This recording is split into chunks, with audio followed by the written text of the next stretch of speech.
ಇವತ್ತು 3 ಯೋಜನೆಗಳು ಅಂತ ಹೇಳಿದೆ. ಮೊದಲನೇದಾಗಿ ಬಹಳ ಹೆಮ್ಮೆಯಿಂದ ಹೇಳೋಣ, ಅಕ್ಕ ಪಡೆ.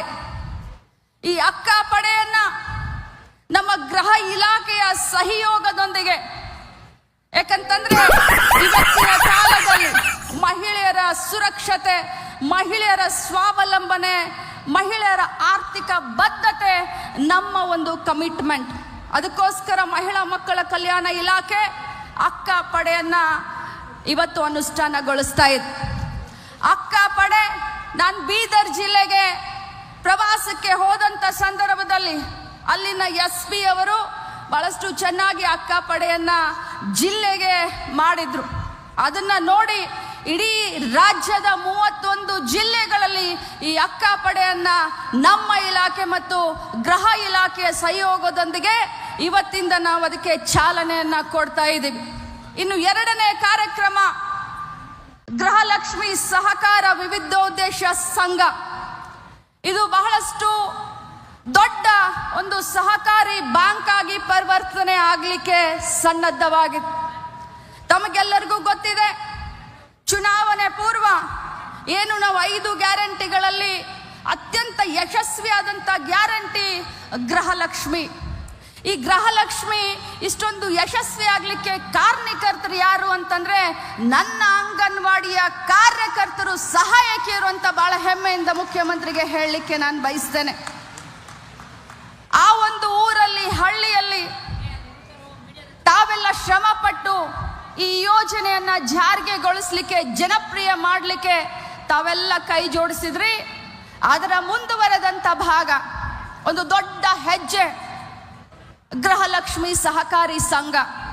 ಪ್ರತಿಯೊಬ್ಬರು ಕೂಡ 1,26,00,000 ಏನು ಗೃಹಲಕ್ಷ್ಮಿ ಫಲಾನುಭವಿಗಳಿದ್ದಾರೆ, ಅವ್ರನ್ನೆಲ್ಲರನ್ನೂ ಕೂಡ ಈ ವೇದಿಕೆಯ ಮುಖಾಂತರ ನಾನು ಮನವಿಯನ್ನ ಮಾಡ್ತೀನಿ. ಬನ್ನಿ, ಗೃಹಲಕ್ಷ್ಮಿ ಸಹಕಾರಿ ಸಂಘದಲ್ಲಿ ತಮ್ಮನ್ನು ತಾವು ನೋಂದಣಿ ಮಾಡಿಕೊಂಡು ಸದಸ್ಯರಾಗಿ. ಯಾಕಂತಂದ್ರೆ ಅವತ್ತಿನ ಕಾಲದಲ್ಲಿ ಸ್ತ್ರೀ ಶಕ್ತಿ ಸಂಘವನ್ನ ಇದೇ ಮಹಿಳಾ ಮಕ್ಕಳ ಕಲ್ಯಾಣ ಇಲಾಖೆ ಮಾಡಿತು. ಇವತ್ತಿನ ಮುಂದುವರೆದಂತ ಭಾಗ ದಾಪುಗಾಲು ಈ ಒಂದು ಗೃಹಲಕ್ಷ್ಮಿ ಸಹಕಾರಿ ಸಂಘ ಅಂತ ಹೇಳಲಿಕ್ಕೆ ಬಯಸ್ತೇನೆ. ಅದರ ಜೊತೆಯಲ್ಲಿ ಕೇಂದ್ರ ಸರ್ಕಾರ, ಕರ್ನಾಟಕ ರಾಜ್ಯ ಸರ್ಕಾರದ ನಮ್ಮ ಇಲಾಖೆಯನ್ನ ಮಾಡೆಲ್ ಆಗಿ ತೆಗೆದುಕೊಂಡಿದೆ. ಇಡೀ ಭಾರತ ದೇಶದಲ್ಲಿ ಕರ್ನಾಟಕ ಮಹಿಳಾ ಮಕ್ಕಳ ಕಲ್ಯಾಣ ಇಲಾಖೆಯ ಯೋಜನೆಗಳನ್ನ ಬೇರೆಯವರಿಗೆ ಉದಾಹರಣೆಯಾಗಿ ನಮ್ಮ ಕೇಂದ್ರ ಸಚಿವರು ಬೇರೆ ರಾಜ್ಯಗಳಿಗೆ ನಮ್ಮ ರಾಜ್ಯದ ಯೋಜನೆಗಳನ್ನು ಉದಾಹರಣೆಯಾಗಿ ಕೊಡುವಂತ ನಿದರ್ಶನಗಳನ್ನ ನಾವು ನೋಡ್ತಾ ಇದ್ದೇವೆ. ಅದರಲ್ಲಿ ಪ್ರಥಮವಾಗಿ ಮುಂಬರುವಂತ ದಿನದಲ್ಲಿ LKG UKG ಇನ್ನು ಮೇಲೆ ನಮ್ಮ ಅಂಗನವಾಡಿಗಳನ್ನ ಗವರ್ಮೆಂಟ್ ಮಾಂಟೆಸರಿ LKG UKG ಅಂತ ಪ್ರಾಯೋಗಿಕವಾಗಿ ಇವತ್ತಿನಿಂದ 5,000 ಅಂಗನವಾಡಿಗಳಲ್ಲಿ ನಾವು ಚಾಲನೆಯನ್ನ ಕೊಡ್ತಾ ಇದ್ದೇವೆ. ಬಹಳಷ್ಟು ಕೆಲಸ ಆಗಿದೆ ಈ ಇಲಾಖೆಯಲ್ಲಿ, ಬಹಳಷ್ಟು ದೂರ ಬಂದಿದ್ದೇವೆ, ಆದರೆ ಇನ್ನೂ ಬಹು ದೂರ ನಾವು ಸಾಗಬೇಕಾಗಿದೆ. ಬಂಧುಗಳೇ, ನಾನೆಲ್ಲ ಪರಿವಾರದ ಸದಸ್ಯರಿಗೆ ಹೇಳಲಿಕ್ಕೆ ಬಯಸ್ತೇನೆ, ಸರ್ಕಾರದ ಯಾವುದೇ ಕೆಲಸ ಇರಲಿ, ಅದು ಸರ್ವೆ ಇರಲಿ, ಅದು ಇಲೆಕ್ಷನ್ ಕೆಲಸ ಇರಲಿ, ಅದು ಪಲ್ಸ್ ಪೋಲಿಯೋ ಕೆಲಸ ಇರಲಿ, ಅದು ಸರ್ಕಾರದ ಯಾವುದೇ ಕೆಲಸ ಹೇಳಿದ್ರು ಕೂಡ ಅದು ದೇವರ ಸೇವೆ ಅನ್ನೋ ಹಾಗೆ ತಾವೆಲ್ಲರೂ ಕೆಲಸವನ್ನ ಮಾಡಿದ್ದೀರಾ. ಯಾರು ಕೂಡ ಏನು ಮಾತನಾಡಲಿಲ್ಲ. ವಿಶೇಷವಾಗಿ ನಮ್ಮ ಅಂಗನವಾಡಿಯ ಎಲ್ಲ ಯೂನಿಯನ್ಗಳ ನಾಯಕರುಗಳಿಗೆ ನಾನು ಈ ಸಂದರ್ಭದಲ್ಲಿ ಅಭಿನಂದನೆಯನ್ನ ಸಲ್ಲಿಸ್ತೇನೆ.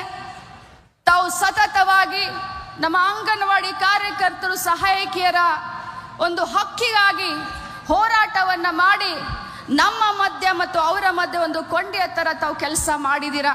ಮುಂಬರುವಂತ ದಿನದಲ್ಲಿ ಮಾನ್ಯ ಮುಖ್ಯಮಂತ್ರಿಗಳು ತಮ್ಮೆಲ್ಲರ ಗೌರವಧನವನ್ನ 1,1,000 ರೂಪಾಯಿ ಈಗಾಗಲೇ ಏರಿಕೆ ಮಾಡಿದ್ದಾರೆ. ಮುಂಬರುವಂತ ದಿನದಲ್ಲಿ ಇಬ್ರು ಇಲ್ಲೇ ಇದ್ದಾರೆ, ಮುಖ್ಯಮಂತ್ರಿಗಳು ಉಪಮುಖ್ಯಮಂತ್ರಿಗಳು ಇಲ್ಲೇ ಇದ್ದಾರೆ.